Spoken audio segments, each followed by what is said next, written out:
Jusqu'au chapitre 17, versets 1 à 9, le verset 28, c'est le dernier en fait. Mais moi, je vais vous faire la lecture avec une synthèse des trois passages, parce qu'il y a un passage dans Matthieu, dans Marc et dans Luc. Donc, suivez-moi avec Matthieu, mais de temps en temps, j'ai rajouté quelque chose que les autres ont rajouté. C'est important pour tout comprendre en fait.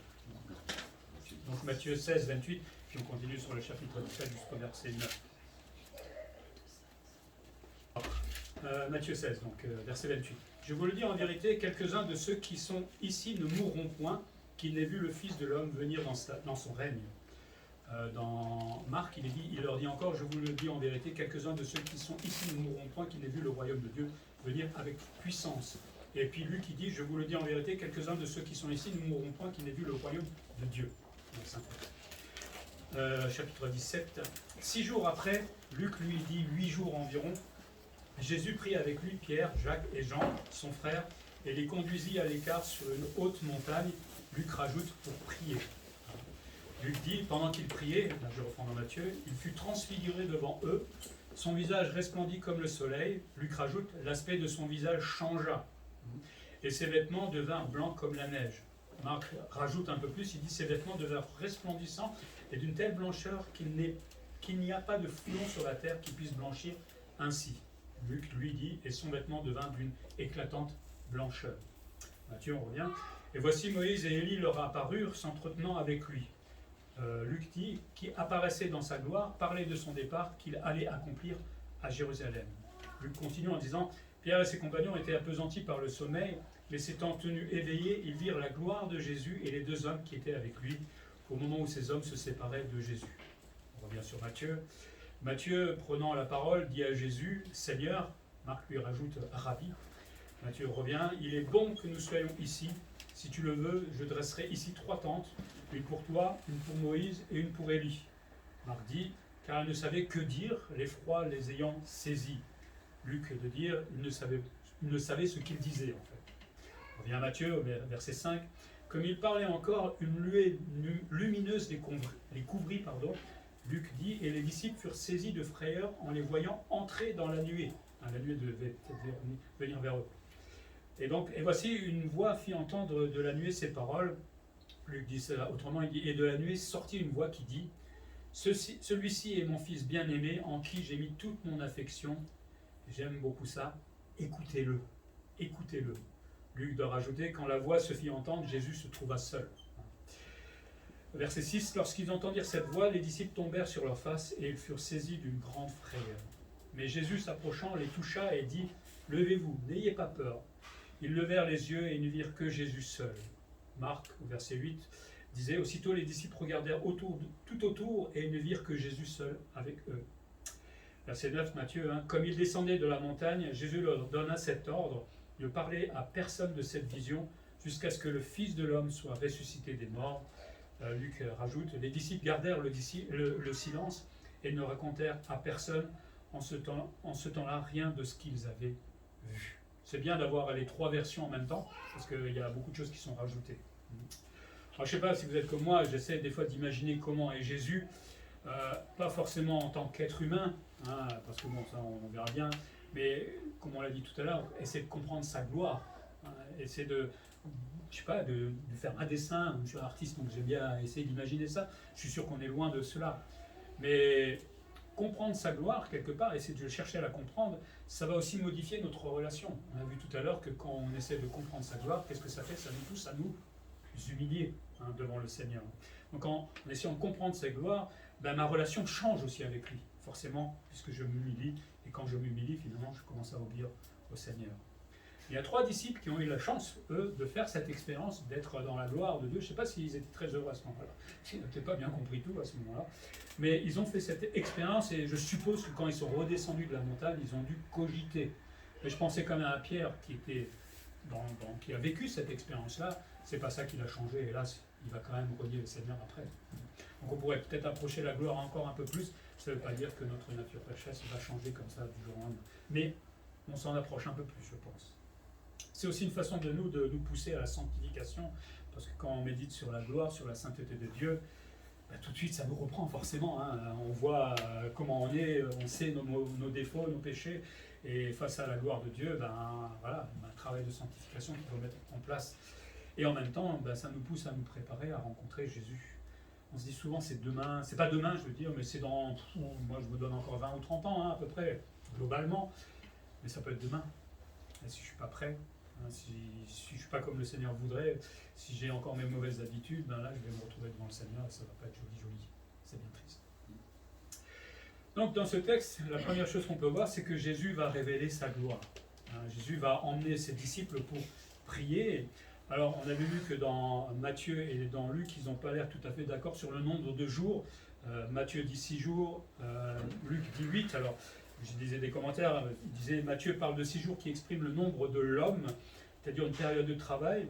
Au terme de 6 jours, le travail, une fois achevé, et le jour de l'homme terminé, vient le jour du Seigneur, tout simplement, le dimanche, le culte, le moment qu'on a vu, la convocation la semaine dernière du Seigneur. C'est un certain Gaël qui dit ça. Un de commentaires dit, si Luc dit 8 jours, c'est qu'il ajoute au compte de Marc 9.2, il faudrait dire, on n'a pas le temps, le jour qui clôt l'incident, donc juste la journée avant, précédent, et celui qui ouvre le suivant. Comme le nombre 8 est le nombre de la résurrection et du recommencement, alors tout ça c'est des symboles, cette façon est adaptée au but de Luc qui assimile le royaume à un nouveau commencement. Luc avait une façon de... Vous savez, chaque auteur avait sa façon d'écrire parce qu'il avait un but en fait, soit des personnes, soit un but bien précis. Pour que ça soit l'une ou des deux, on va dire l'une ou l'autre, c'est mieux. Les explications, c'est pas important. De toute façon, il y a toujours 7 jours dans la semaine, ça change rien.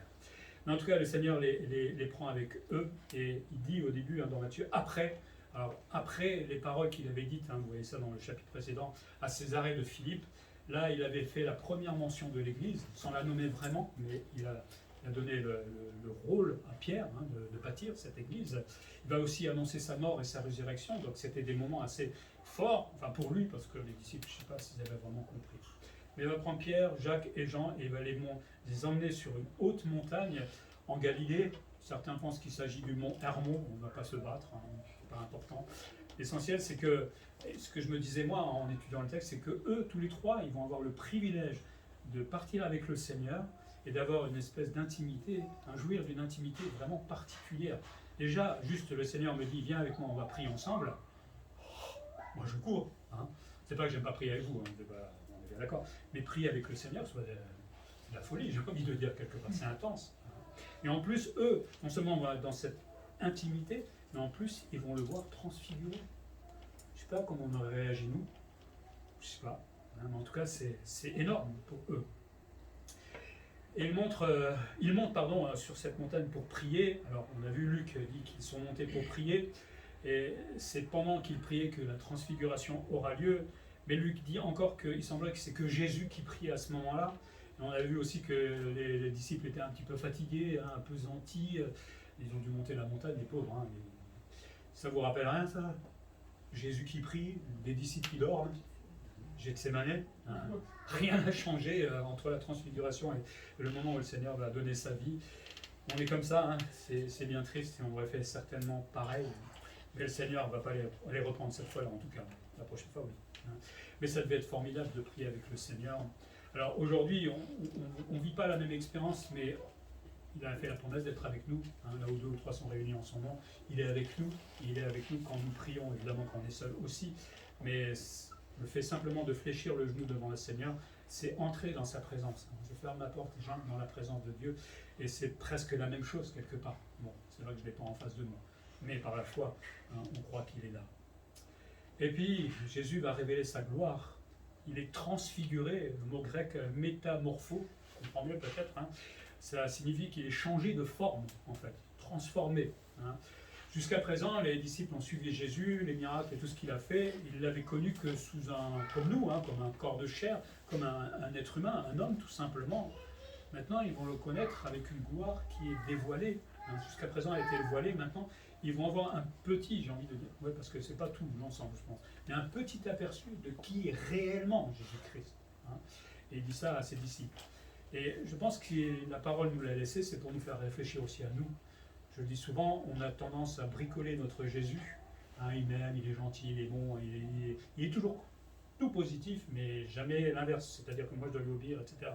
Mais là, eux l'ont vu dans déjà une petite gloire, j'ai envie de dire. Mais quand on le verra vraiment dans la gloire totale, mais là on tombera par terre, on s'écroulera, je crois qu'on creusera le sol pour... Pardon. Hein. Ça doit nous faire réfléchir aujourd'hui, on n'a pas besoin d'en arriver là le jour où on sera en face de lui. Aujourd'hui déjà on devrait creuser le sol, j'ai envie de dire, en nous humiliant devant lui, en reconnaissant sa gloire. C'est un aspect visible de sa gloire, parce que je pense que ça va être bien meilleur quand on sera dans le ciel. Et la Bible nous dit que son visage resplendit comme le soleil. Vous avez déjà essayé de regarder le soleil?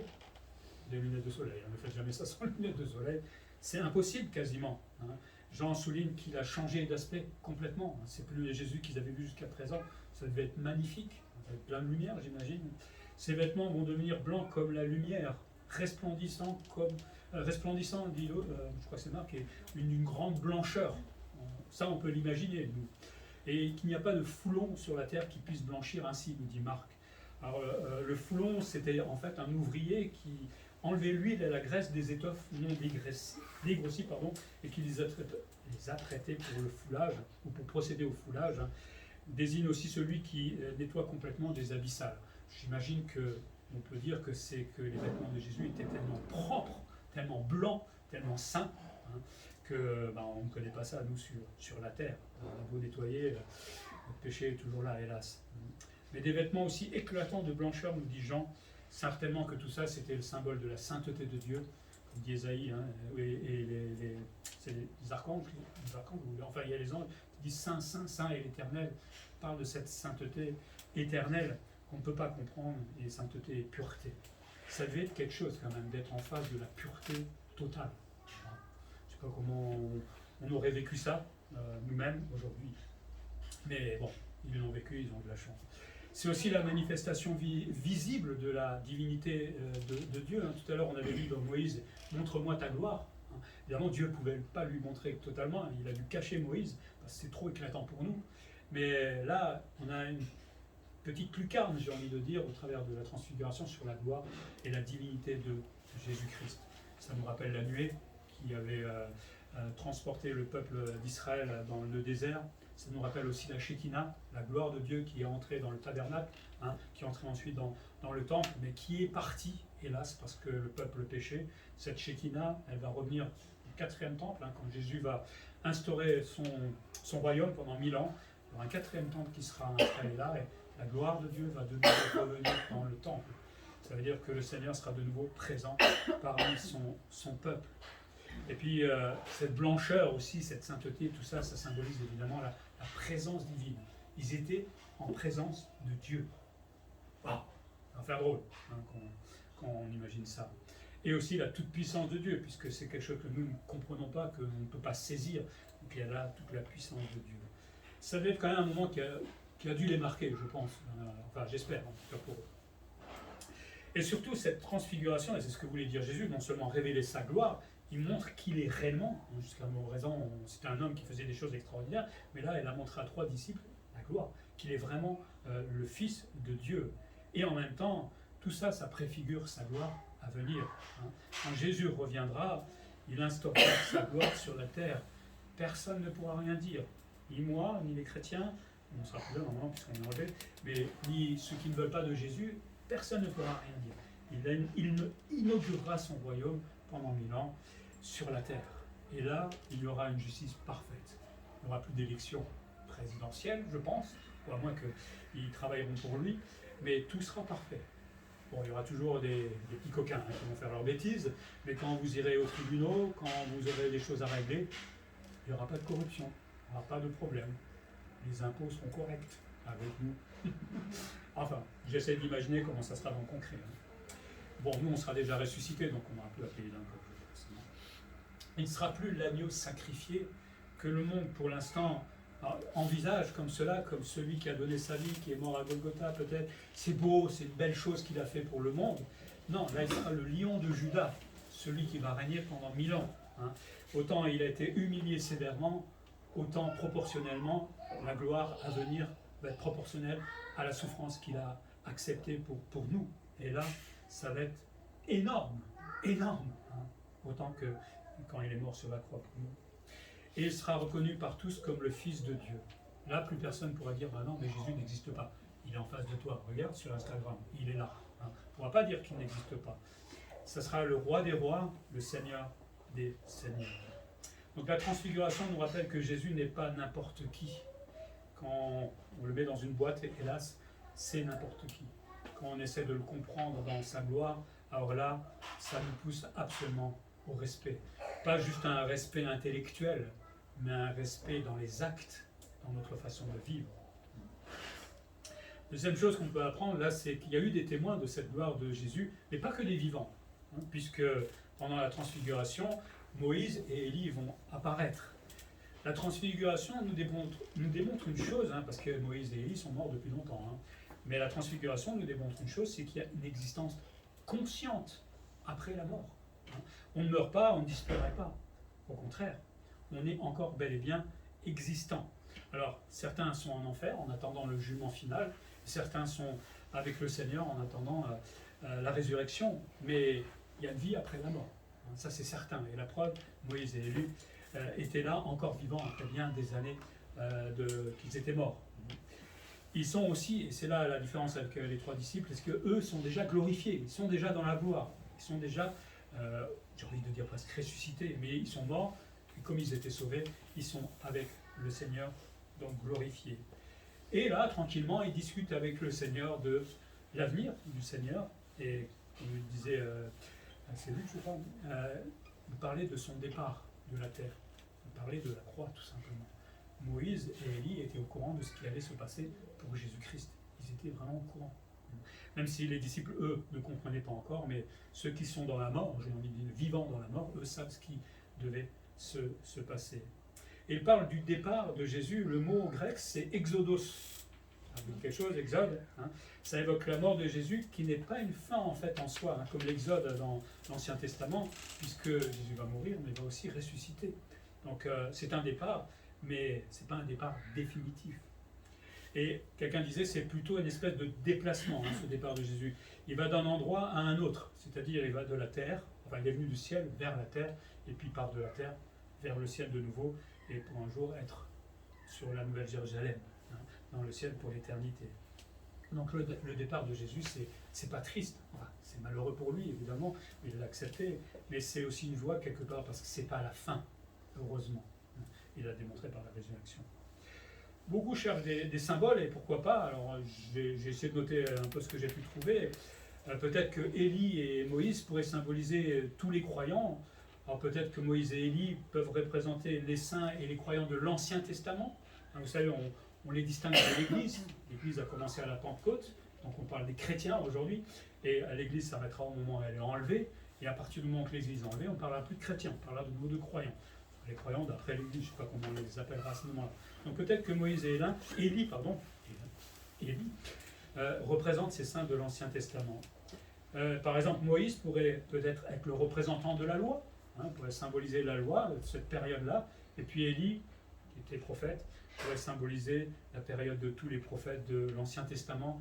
Ces prophètes, ils en ont bavé, ils ont souffert parce que le peuple ne voulait rien entendre. En tout cas, dans les deux cas, les deux parties de l'Ancien Testament, que ce soit l'Ancien Testament ou le Nouveau Testament, dans les deux cas, tant Moïse, Élie et après, chacun savait qu'il y avait des souffrances à venir pour le Seigneur. Ésaïe, par exemple, Ésaïe 53, qui évoque justement les souffrances de Jésus-Christ. Ce n'était pas quelque chose de nouveau, en fait. Même les disciples auraient dû comprendre ce qui devait arriver, que Jésus était venu sur la terre pour aller mourir sur la croix, pour nos péchés. Mais bon, c'est vrai que ce n'était pas évident, ils n'avaient pas le même recul que nous aujourd'hui. Ça peut être aussi le symbole de l'entrée dans le royaume. Quelqu'un disait, Moïse, vous vous souvenez qu'il est mort avant d'aller au ciel, il est mort comme nous, mais Dieu l'a envoyé sur une montagne où on ne sait pas où il est mort, parce que c'est Jude, si je me souviens bien, qui dit que si on avait retrouvé le corps de Moïse, qu'est-ce qu'on aurait fait? On l'aurait adoré. Enfin, beaucoup de gens l'auraient adoré pour tout ce qu'il a fait. Donc le Seigneur, il est intelligent le Seigneur, quand même. On ne lui retire pas la gloire. Il a fait mourir quelque part sur une montagne, il nous dira qu'on sera au ciel. Peut-être que justement cette façon de mourir normalement symboliserait tous ceux qui sont morts et qui vont entrer un jour dans le royaume de Dieu. Élie, vous vous souvenez que lui, il est monté dans un char de feu, il n'est pas passé par la mort comme nous, il est monté au ciel vivant. faudra qu'il meure un jour aussi. Ce sera la résurrection. Peut-être que ça symbolise pour certains ceux qui font partie justement de l'enlèvement de l'Église. Bon, ça vaut ce que ça vaut, hein, on ne va pas se battre pour savoir, mais ce n'est pas entièrement faux. Par contre, les témoins vivants, là on a parlé des témoins morts, de témoins morts, mais enfin quand je dis témoins morts, deux, il y en a une multitude, hein, évidemment. Mais il n'y en a que deux qui ont eu la chance de faire partie de cet épisode de la vie de Jésus. Par contre, les témoins vivants, Pierre, Jacques et Jean, alors on voit leur état dans la transfiguration. Luc dit qu'ils étaient appesantis par le sommeil, hein, comme toujours, mais ils s'étaient tenus éveillés. Alors, il y a déjà un petit effort par rapport à ce qu'ils vont faire plus tard. Hein. Plus tard, ils vont dormir. Là, ils ont essayé de faire l'effort de tenir le coup. Hein. Ça rappelle l'état des disciples plus tard à Gethsémane. Ça nous rappelle que veiller et prier, c'est un combat, que c'est difficile. On veut le faire, je pense, mais il y a une lutte. Hein. Prier régulièrement, prier sans cesse, prier en venant à l'église, prier pour moi-même, dans mon culte personnel, c'est une lutte. Et on est à l'exemple de ces disciples, on s'endort bien souvent. On ne s'en rend même pas compte forcément. Hein, parce que généralement, quand on s'endort, on ne s'en rend pas compte, hélas. Mais ils virent la gloire de Jésus et ils virent aussi les deux hommes qui étaient avec lui. Ces trois disciples pourraient symboliser peut-être les saints du Nouveau Testament, hein, ou, comme disaient certains, préfigurer peut-être le reste d'Israël. Hein. Vous savez que quand Jésus va descendre du ciel, quand on va voir ses mains percées, ses pieds percés, une partie d'Israël va se convertir et va le reconnaître comme le Messie. Il n'y en aura pas beaucoup, mais il y a toujours un reste dans la Bible, et surtout dans l'Ancien Testament. Dieu a dit, j'ai toujours un reste qui est fidèle à moi et qui est là pour me servir. Et quand Jésus va revenir, ça va faire drôle de voir Israël, enfin une partie d'Israël, d'un coup dire Jésus est le Messie. Hein, ça va faire bizarre. Eux qui l'ont crucifié, eux qui n'en voulaient pas du tout, ils vont reconnaître Jésus-Christ comme leur Messie. Et donc Israël, ou alors ça peut être Israël selon la chair, tous ceux qui sont sauvés, qui vont entrer dans le millénium, hein, vivants, tout le monde est ressuscité, mais il y aura des vivants dans le millénium, et c'est eux qui participeront à l'instauration du royaume. Vous savez, dans le millénium, il y aura des ressuscités et il y aura des vivants vivants. C'est un petit mélange bizarre qu'on ne peut pas comprendre pour l'instant, mais c'est déjà arrivé une fois. Jésus-Christ, hein, il était ressuscité et il était avec des disciples qui étaient vivants. Donc il n'y a rien de nouveau, on va dire. Pour nous, c'est l'état qui nous pousse un peu à savoir comment ça va se passer. Pierre, toujours très pragmatique, hein, va faire une proposition hein, face à ces événements un peu bizarres pour eux. Au moment où Moïse et Élie vont se séparer de Jésus, Pierre dit au Seigneur, ou Rabbi, comme on a vu, et là, je pense que ces mots prennent tout leur sens en voyant la gloire de Dieu. Quand il disait maintenant Seigneur ou Maître, Rabbi, hein, c'était peut-être pas la même façon de le dire qu'avant. Parce qu'une fois qu'on a vu Jésus, je ne pense pas qu'on aura la même relation hein, avec lui. Je pense que les choses changent dans notre vie. Et donc Pierre dit, il est bon que nous restions ici, et voilà, pragmatique, hein, il est prêt à dresser 3 tentes, une pour Jésus, une pour Moïse, et une pour Élie. C'est-à-dire qu'il n'en fasse pas une pour lui-même. Bon, c'est l'humilité peut-être, je ne sais pas. Mais, comme on a vu dans le texte, Pierre ne savait pas vraiment ce qu'il était en train de dire. Je crois qu'il était face à quelque chose de complètement incompréhensible pour lui, et il essayait de réagir. Ça, c'est le Pierre habituel. Hein. Il essaie de faire des choses, même s'il se plante, c'est pas grave. Il essaie de faire quelque chose. Il était saisi par l'effroi, nous dit Marc, et il ne savait pas ce qu'il disait. Donc je pense qu'il devait bégayer, il devait chercher quelque chose à faire là, juste parce qu'il se sentait mal, peut-être, ou c'était trop lourd pour eux. Mais dans l'idée de Pierre, peut-être aussi, certains pensent qu'il pensait à la fête des tabernacles, en fait. Hein, vous vous souvenez, la fête des tabernacles, on s'arrêtait, on faisait la fête, et on faisait des tentes, et on vivait sous ces tentes pendant un moment, hein, en souvenir de ce que Israël avait vécu 40 ans dans le désert, sous des tentes. Hein. Ça annonçait également la pleine jouissance dans le pays promis que Israël plus tard va conquérir. Donc autant ces fêtes des tabernacles, c'était la souffrance qu'il y a eu dans le désert, mais aussi la joie de finalement conquérir le pays que le Seigneur leur avait promis. Et peut-être que Pierre voyait là une espèce de symbole en pensant à la fête des tabernacles. Alors, je mets quand même ça entre guillemets parce qu'il ne le dit pas directement, mais c'est pas totalement faux. Peut-être lui, il voyait là l'instauration du royaume. Ça y est, ça commence. J'ai vu Jésus en pleine gloire, et peut-être qu'il avait pensé que plus tard, dans les instants qui allaient venir, le royaume de Dieu allait être instauré. C'était pas faux dans un sens, mais c'était pas le bon moment. Dans Actes 1, 6, Plus tard, quand Jésus va ressusciter, avant d'être enlevé, les disciples, les apôtres vont se réunir et vont lui demander encore la même chose. Seigneur, est-ce en ce temps que tu rétabliras le royaume d'Israël? Donc dans la tête des disciples, pour eux, Jésus allait vraiment instaurer le royaume. Donc peut-être que c'est pas faux ce que disaient les commentaires par rapport à Pierre là, que peut-être dans la tête de Pierre, là, il voyait vraiment maintenant le royaume qui allait s'établir, vu les choses extraordinaires qui se passaient. Il avait raison de citer Jésus, il a dit Jésus, Moïse et Élie. Il avait raison de citer Jésus en premier, mais quelque part il avait tort, parce que normalement la prééminence était seulement pour Jésus-Christ. Il n'aurait pas dû dresser des temps pour Moïse et Élie, que pour Jésus-Christ, parce que c'est lui le roi des rois. Et surtout si dans sa tête il avait l'idée que voilà, le roi instaure son royaume. Jésus ne l'a pas repris, mais quelque part il aurait dû faire plutôt cela, de cette manière-là. Parce que Jésus n'est pas l'égal des hommes. On ne peut pas dire que Jésus, Moïse et Élie sont pareils. Moïse et Élie sont des hommes extraordinaires, des croyants extraordinaires, mais ils ne sont toujours pas Jésus, parce qu'ils sont aussi des pécheurs. Donc il aurait dû faire 7 ans uniquement pour le Seigneur, mais le Seigneur n'a pas fait le reproche. De toute façon, ils n'ont pas fait de temps à ce moment-là.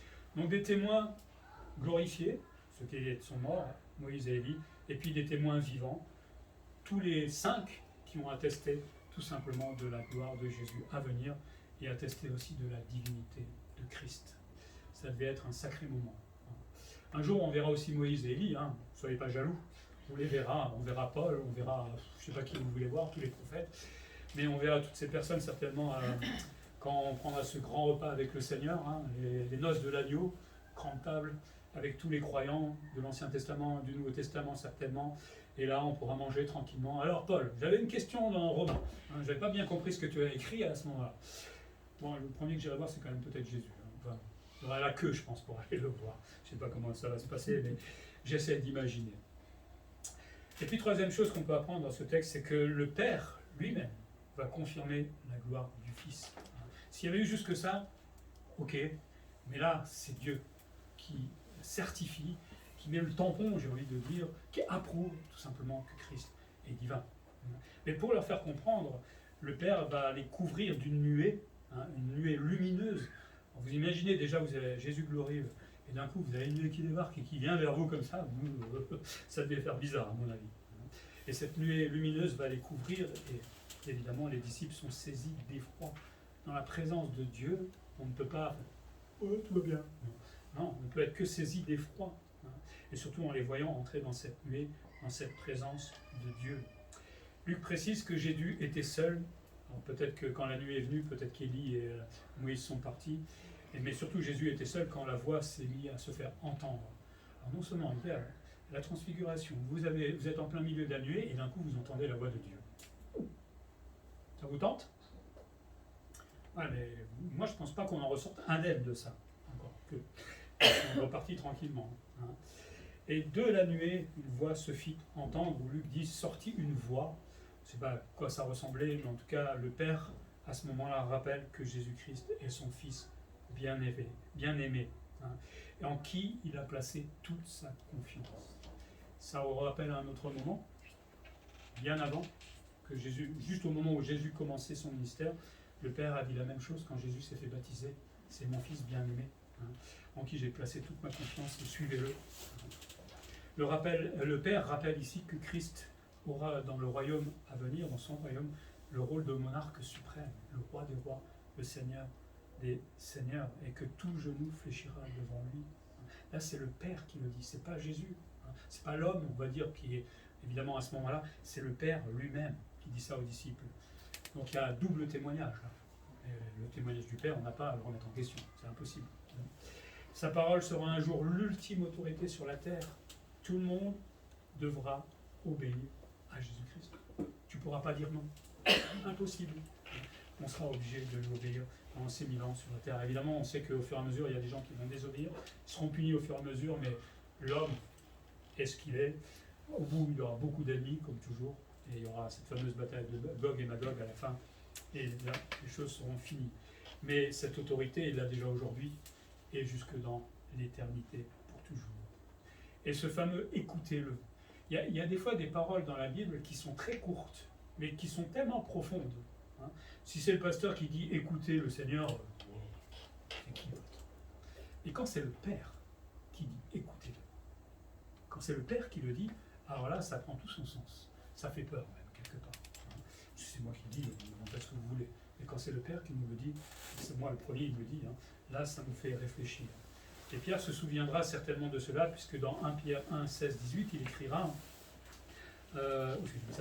ce n'est pas en effet en suivant des fables habilement conçues que nous vous avons fait connaître la puissance et l'avènement de notre Seigneur Jésus-Christ, mais c'est comme ayant vu sa majesté de nos propres yeux, car il a reçu de Dieu le Père honneur et gloire, quand la gloire magnifique lui fit entendre une voix qui disait « Celui-ci est mon Fils bien-aimé, en qui j'ai mis toute mon affection. » Et nous avons entendu cette voix venant du ciel lorsque nous étions avec lui sur la sainte montagne. Ça l'avait marqué. Ça l'avait marqué. Et ce « écoutez-le », à mon avis, ça l'avait aussi marqué. Alors oui, il a fait ses petites bêtises, mais je pense qu'il voulait quand même obéir au Seigneur, mais à sa manière, et puis Dieu va le corriger. Mais il a été imprégné de cette gloire de Dieu. Et je pense que plus tard, en plus, ça a travaillé davantage, surtout quand il a renié le Seigneur. Mais sa parole doit faire autorité aujourd'hui dans notre vie. Autant elle devait faire autorité dans le cœur des disciples et des apôtres qui vont faire leur travail à leur tour, mais aujourd'hui, c'est toujours valable. Nous sommes appelés à écouter le Seigneur. Et cet ordre nous est aussi donné. On est d'accord sur l'écouter. On est tous d'accord d'écouter Jésus-Christ. C'est bien, il dit bonne chose, le Seigneur. Là, on est moins d'accord, c'est d'obéir. Là, il y a déjà plus un combat, on va dire. Parce que ça ne sert à rien de l'écouter si on n'obéit pas. Ça tombe, tout simplement. Si on a vraiment bien écouté, ça veut dire qu'on s'est mis en pratique. Et même si des fois on a des luttes dans certains domaines où on a du mal à s'en sortir, c'est pas grave. On continue, jusqu'à ce que le Seigneur nous délivre complètement. C'est ça, obéir, c'est ça, écouter le Seigneur. Et à nous, peut-être, de faire entendre cette voix du Père à ceux qui ne le connaissent pas et leur dire, écoutez-le. Rappelez-vous que vous êtes pécheurs. Rappelez-vous que votre destination, elle n'est pas fameuse. Rappelez-vous que ça peut être évité. Et rappelez-vous qu'il faut simplement se repentir devant le Seigneur, reconnaître ce qu'on est. Voilà, on est des pécheurs, on a tous fait le mal à un moment, même si on semble gentil comme ça devant tout le monde, on a tous fait le mal à un moment. Il suffit de demander pardon au Seigneur.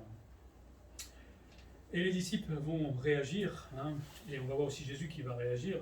Les disciples vont réagir au son de la voix du Père. C'est la deuxième fois qu'ils l'entendaient, le baptême est là, certainement, et vont tomber sur leur face. Voilà quand on est dans la présence de Dieu. On tombe sur notre face. Ils sont saisis d'une grande frayeur. Ça me rappelait aussi, vous vous souvenez, Israël qui était au bord du mont Sinaï, et il y avait les éclairs, Moïse était monté et il est en train de recevoir la loi de Dieu, et le peuple n'osait pas rapprocher. Il ne fallait pas d'ailleurs, sinon il mourrait, disait Dieu. Mais ça, c'est la gloire de Dieu. C'est inimaginable, c'est effrayant, ça fait peur. Mais c'est Jésus-Christ. C'est notre Seigneur, celui qu'on appelle Seigneur. Celui qu'on suit, celui qu'on met dans une petite boîte bien souvent. C'est lui, Jésus-Christ, à qui nous désobéissons peut-être, avec lequel on avait vu la semaine dernière, on est un peu paresseux parfois. C'est ce Jésus-Christ que nous boudons aussi parfois. Les disciples sont tombés sur la face. Et il faudrait peut-être que chaque fois qu'on prie, chaque fois peut-être qu'on veut être en présence du Seigneur, on soit dans une même attitude. C'est pas qu'on doit trembler, on est bien d'accord. Mais c'est ce Jésus que nous prions. C'est pas un autre. C'est pas un petit Jésus. C'est un Jésus glorieux. Et là, ils étaient dans la gloire de Dieu. Ils entendaient la voix divine. Forcément qu'ils pouvaient être que effrayés. Parce qu'être dans la présence de Dieu, c'est effrayant. C'est inimaginable. Mais grâce à Jésus-Christ, qui fait le pont, l'autre intermédiaire, aujourd'hui, on se tient dans la présence de Jésus-Christ. Et ça, c'est fort. De Dieu, du Père, grâce à Jésus-Christ. Et finalement, les disciples vont regarder autour d'eux et la nuit est partie certainement et qu'il n'y avait plus que Jésus. Et eux étaient par terre, certainement complètement effrayés, et Jésus va réagir. Alors pour Jésus, c'était naturel ce qui s'est arrivé. Encore, c'est rien de ce qu'il doit connaître certainement, et toute la compassion de Jésus pour ses disciples, il va les toucher et il va les inviter à se lever. C'est vrai que l'expérience a dû être dure pour eux, incompréhensible peut-être, mais il voulait tout simplement les rassurer. Je suis ce Jésus-là, mais je suis disponible. Je suis là, vous pouvez vous approcher de moi. Ça a dû quand même faire réfléchir les disciples, je pense. Juste avant, quand ils suivaient Jésus, peut-être il y avait des doutes. Est-ce qu'il est vraiment Dieu? Est-ce que... Après ça, à mon avis, ça a dû cogiter dans leur tête et remettre peut-être les choses à leur place. C'est vrai que les disciples avaient l'habitude de suivre Jésus, mais là, ils avaient vécu sa gloire, sa vraie gloire, pleine gloire. Et ça marque une vie normalement. Alors je ne pense pas qu'on ait besoin d'attendre de vivre ça, nous, en tant que chrétiens. On croit que c'est vrai, on est bien d'accord. Donc Jésus est de cette manière glorieuse. Donc à nous peut-être un jour simplement de l'intégrer dans notre cœur, réellement. Et ça, je pense, ça va changer notre cœur, ça va nous humilier, ça c'est sûr, ça va nous pousser à lui obéir, à le servir davantage, certainement.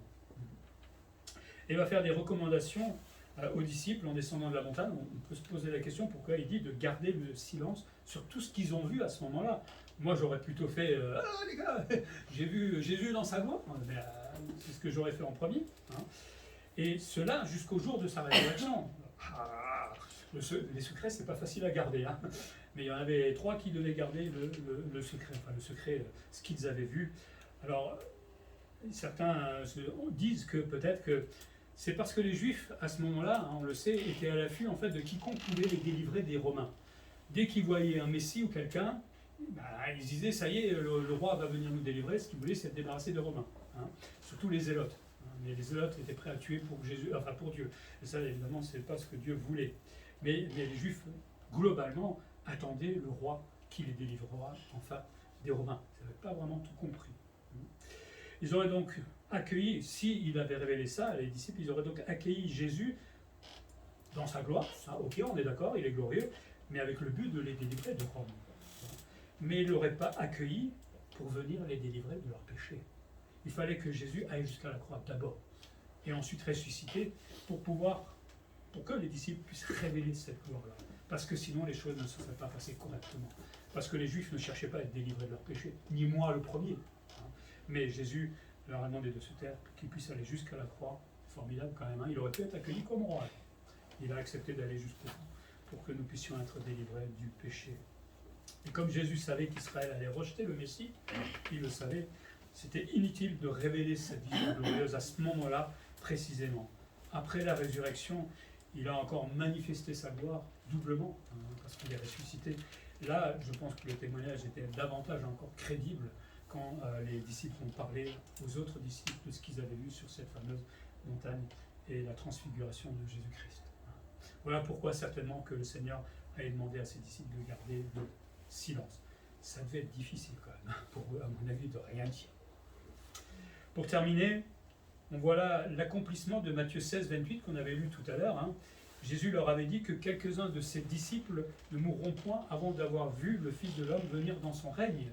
Alors des fois on se dit, mais ils sont tous morts parce que le règne n'est toujours pas là. Ben si, 3 personnes ont vu déjà le règne de Christ. Hein.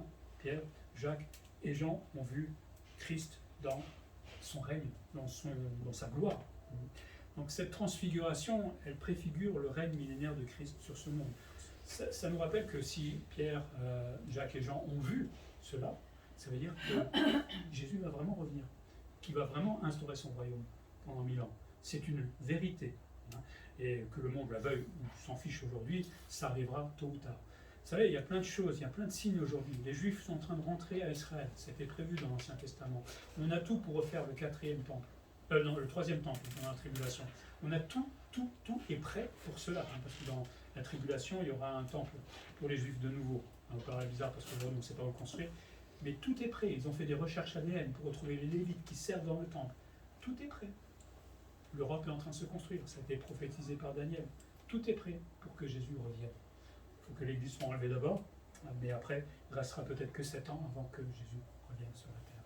Donc il y a tellement de preuves évidentes aujourd'hui que tout cela va se réaliser qu'il faut s'y préparer, tout simplement, y réfléchir. Bon, nous, on a le beau rôle, j'ai envie de dire, puisqu'on sera enlevé. On ira faire les noces de l'agneau et revenir peut-être avec le Seigneur ce jour-là. On ne sait pas exactement ce qu'on va faire pendant ce millénium, mais on sera ressuscité. Donc là, moi, tu peux faire tout ce que tu veux. Hein, tout va bien dans ma vie. Je serai avec le Seigneur. Celui qui est venu, et c'est ça que nous apprend aussi la transfiguration, celui qui est venu comme un homme de douleur, qu'on a humilié, qu'on a craché sur lui, moi le premier, parce que j'en voulais pas au début, parce que je comprenais peut-être pas, mais j'en voulais pas. Hein. Cet homme qui a été humilié par les hommes, il aura sa victoire ce jour-là, quand il reviendra. C'est pas dans une victoire d'orgueil qu'il a, loin de là. Il la mérite de toute façon, et puis Jésus ne peut pas être orgueilleux, mais il humiliera les hommes qui n'en veulent pas de lui aujourd'hui. il reviendra en gloire, et vaut mieux être de son côté qu'être de l'autre côté. Parce que ce jour-là, tous ses ennemis seront mis à mort. N'oublions pas ça, ça va être un carnage sans nom, ce jour-là. Ça va être terrible, parce que l'Antichrist, avec les armées du monde, vont vouloir lutter contre Christ, mais Christ vient avec ses anges, avec les saints aussi, il est dit, et ça va être un carnage horrible. Hein, on pleure sur des guerres, etc. Mais là, ça va être horrible. C'est aussi notre Seigneur, n'oublions pas. Hein, il est juste aussi, il n'est pas que amour, il est justice aussi. Puissions-nous alors aujourd'hui ne plus minimiser peut-être cette écoute de Jésus. Hein. Écoutez-le. Dans les paraboles qu'on étudie le vendredi soir, bien souvent il est dit ouvrez vos oreilles, entendez, écoutez. Hein, surtout dans la parabole du semeur, écoutez. Il y en a 4 qui ont écouté. Il n'y en a qu'un qui a vraiment écouté. Les autres ont écouté, puis au fur et à mesure, les soucis de la vie, les problèmes, le diable, ont arraché en fait cette écoute qui n'était pas réelle. Hein. On peut écouter le Seigneur régulièrement. Ça ne veut pas dire qu'on va le suivre. Ça ne veut pas dire qu'on va lui obéir. Au travers de cette transfiguration, le Père lui-même nous rappelle qu'il faut obéir à cette écoute. Et puis réjouissons-nous de la gloire, hein, parce que cette transfiguration, pour moi, ça me réjouit, même si c'est un peu incompréhensible des fois, mais ça me réjouit de la gloire à venir de Jésus-Christ, parce que mon Sauveur la mérite, amplement, largement. Hein. Et en même temps, si je sais que ces choses vont arriver, ben moi je veux me préparer. Parce que l'enlèvement de l'Église, il n'y a pas un planning, hein. C'est pas noté dans 15 jours. Ça peut être demain, ça peut être dans 10 minutes, ça peut être dans 15 secondes. Il s'agit de nous préparer, comme c'est imminent, à nous d'être prêts. Ça veut dire qu'on ne sera pas forcément parfait, mais c'est toujours mieux de partir alors qu'on n'est pas en train de se chamailler avec son épouse, son épouse, avec ses enfants ou en plein péché. Il vaut mieux être prêt. Non, on ne sera jamais parfait, je le sais, mais il vaut mieux être prêt. Être prêt, c'est aussi se souvenir tous les jours que cela va arriver. De toute façon, quand je lis ma Bible le matin, quand je prends le temps de prier, forcément tous ces souvenirs remontent en moi. Et donc quand je pars au boulot, je me dis, tiens, aujourd'hui je finirai peut-être pas ma journée, peut-être que le Seigneur va m'enlever, et je serai payé en plus. On va prier.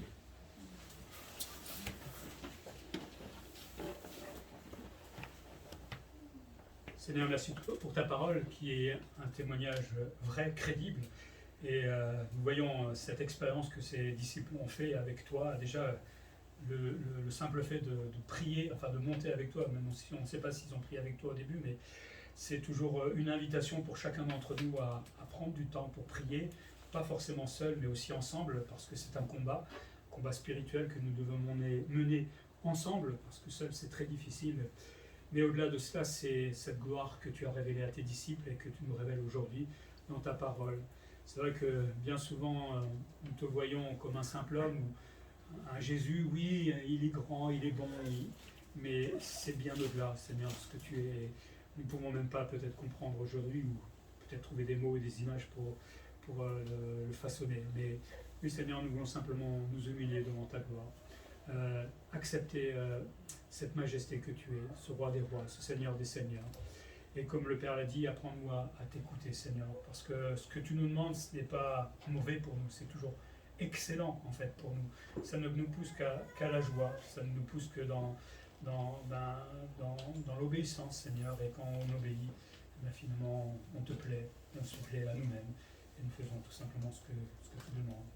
Seigneur, ça nous rappelle aussi que ton royaume va venir, certainement qu'il est de plus en plus proche par rapport à tout ce que nous voyons qui a été prophétisé et qui se passe dans le monde. Nous prions pour ce monde, particulièrement peut-être nos familles, nos conjoints peut-être, ou nos enfants qui pour l'instant ne te connaissent pas, Seigneur. Aide-nous à témoigner encore davantage, évidemment ils sont responsables devant toi, mais aide-nous à parler de ce royaume à venir, de ces moments merveilleux que nous allons vivre avec toi. Seigneur, ce royaume ne s'achève pas sur la terre, au contraire, il sera transporté dans le ciel pour l'éternité. Et c'est ta gloire qui nous illuminera pour toujours. Incompréhensible, mais réalité, Seigneur, puisque tu nous dis. Apprends-nous à nous préparer pour toutes ces choses-là, jour après jour, et pour ta gloire, Seigneur.